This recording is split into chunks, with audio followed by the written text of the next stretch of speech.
How does this sound make you feel, bro? It reminds you of simpler times with no responsibilities, coming back home from school and hopping on with the boys for hours. It was fun, right? A time that feels so close yet is so long ago. But guess what? Those days are gone. They're never coming back. If you can give me the next few minutes of your time, I'm going to tell you how to stop living in the past so you can start living your best life. Firstly though, very quickly, I want to note that nostalgia is not inherently a bad thing. It's a natural human feeling that everyone feels from time to time. And there's certain scenarios where it is completely normal and justified to feel it. Like for example, your 18th birthday, graduating from secondary school, just randomly through your day. Maybe you see an old friend you haven't seen in years, or walk past the school you used to go to. So the feeling itself is not a problem. It's when you have an unhealthy obsession for the past and it's actually holding you back from living now. When you reflect hours a day on your old life, your old self, the memories you had, and it fills you with a genuine sadness because you're not living that today. Now, that is indeed a serious problem. The first step to stop feeling nostalgic 24/7 and to actually start living in the moment is to cut out the content you're consuming. Now, what do I mean by this? If you listen to sad music or nostalgic music you used to listen to when you were a kid,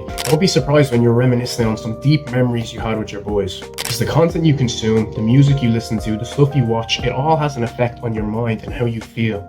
So if you continue to listen to sad music, to scroll through your camera roll through old pictures, read through old text messages and conversations, then you literally have zero reason to feel sorry for yourself. It is all on you. I know people are ready to cope saying, but Connor, sad music doesn't have an effect on me. I'm a Sigma. Look what you've just made me do. Yeah, I didn't want to do that. You made me do it. So fuck you. The next reason why you keep living in the past is because your life is not good enough now. Or at least in certain areas. The best way to find out which areas of your life are lacking is to see what memories you keep reflecting on. What is it you think about that makes you feel sad? These old memories that you wish you could relive again. Was it an ex-girlfriend you used to have? If so, the answer's pretty obvious. You're lonely. Or again, it could also be loneliness if it's an old friend group you used to have and you constantly reminisce on the memories you shared. Maybe you used to be in great shape and you've let yourself go. It could be any reason. But the only person who's going to find out is not me, it's you. Because only you have lived your life and only you know the areas you're lacking in. And if you're going to say to me, oh, but Connor, I'm not too sure. Maybe because you don't let your brain think, mate. If you locked in on your diet for even just a day, slept well enough, reduced your screen time and spent a lot of time outside, your brain is going to be 10 times more powerful than it is currently. That way you'll actually be able to think like a normal human being and realize what the problem is. So whatever memories it is that you keep reflecting on, whatever moments you miss and wish you could relive again, that is your problem. Because I can guarantee you now with 100% certainty, if your life was perfect right now, if you achieved all the goals you wanted to achieve, if you were living like the person you look up to, your role model, your idol, you would not be wishing you could go back to 2018. And the reason why I'm so confident about this is because I lived it myself.